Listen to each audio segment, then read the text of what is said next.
আজকে মহান জাতীয় দিবস স্বাধীনতা দিবস উপলক্ষে আজকে উপজেলা ভিত্তিক আজকে উপস্থিত সভার সম্মানিত সভাপতি, উপস্থিত বিভিন্ন দপ্তরের প্রতিনিধিবৃন্দ, উপস্থিত রাজনীতিবিদরা, আমাদের বিভাগীয় সম্পাদক রাজল বারেক সহ আমাদের এখানে বিভিন্ন শিক্ষা প্রতিষ্ঠানের প্রতিনিধি এবং বিভিন্ন ইউনিয়নের প্রতিনিধি এবং অন্যান্য সাংবাদিক ভাইও সহ সকল এখানে আমাদের দুই থানার প্রতিনিধি সহ সকলের প্রতি আমি আমাদের জেলা বিএনপির পক্ষ থেকে সংগ্রামী সালাম জানাই। আসসালামু আলাইকুম রহমতুল্লাহি ওয়া বারাকাতুহু।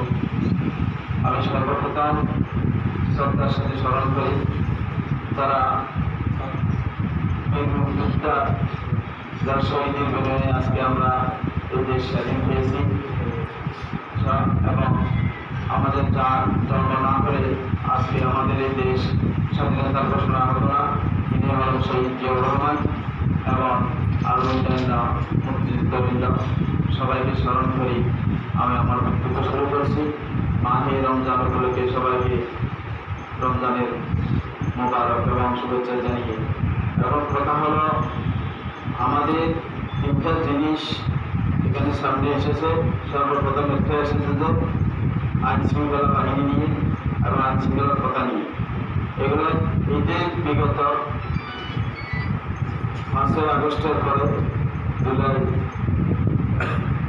এখানে যতগুলি জাতীয় দিবস হয়েছে খুব সুন্দরভাবে সুশৃঙ্খল হয়েছে এবং সুন্দর হয়েছে। এগুলো আমরা সুন্দরভাবে আমরা শ্রদ্ধা জানাতে পেরেছি, সম্মান জানাতে পেরেছি, প্রকৃত হয়েছে অত্যন্ত সুন্দর আনন্দের উৎসবের মাধ্যমে।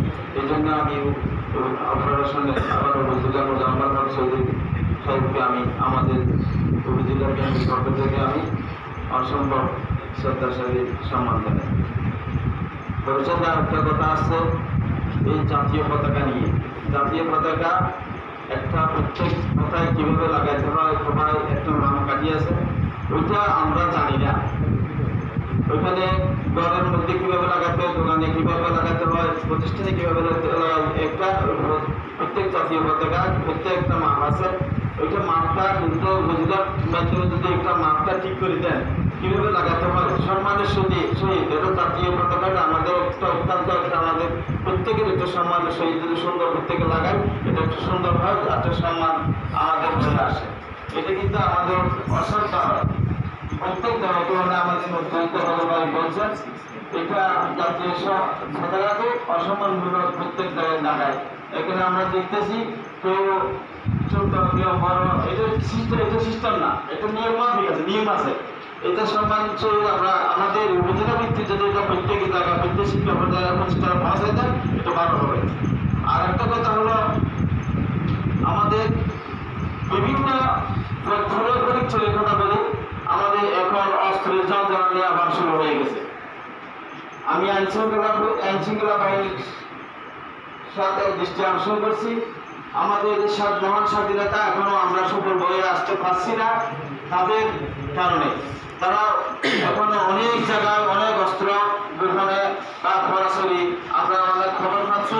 আপনারা এগুলি আপনারা তাদের এখানে খবর নেন, তাদেরকে কীভাবে গ্রেপ্তার করতে অস্ত্র উদ্ধার করতে ব্যাপারে আপনারা একটু সতর্কতার সাথে কাজটা করলে আমাদের দেশের বা আমাদের পরিচয় জনগণের জন্য একটু উপকার হবে। পরিশেষে আমাদের মুক্তিযুদ্ধের একটি সম্মানের কথা আছে। প্রত্যেক ইউনিয়নে আসলে আমাদের অনেক মুক্তিযোদ্ধা যারা এখন জীবিত আছে, যারা ইন্তেকাল করেছেন, যারা আছেন, সবাইকে যারা ইন্তেকাল করেছে তাদেরকেও সম্মান দেওয়া উচিত এবং যারা জীবিত আছে তাদেরকেও সম্মান দেওয়া উচিত, কারণ তাদের বিনিময়ে আমরা স্বাধীন পেয়েছি। আজকে এখানে কথা বলতে পারছি তাদের বিনিময়ে, তাদের ত্যাগের বিনিময়ে। তো তাদেরকে যদি আমরা সম্মান না দিই তাহলে আমাদের সম্মান কোথায় থাকে, আমাদের সময় কীভাবে রইল? তাদেরকেও সম্মান দিচ্ছি, যথাযথভাবে সম্মান দেওয়ার জন্য আমি অনুরোধ করছি। কারণ আমরা যে জাতির শ্রেষ্ঠ সন্তান আমরা যারা আছি। আরেকটা কথা হলো প্রত্যেক শিক্ষা প্রতিষ্ঠান এবং উপজেলার মাধ্যমে সঠিক ইতিহাসগুলি তুলে দেওয়ার জন্য আমি আমাদের পক্ষ থেকে সবার পক্ষ থেকে আমি অনুরোধ করছি।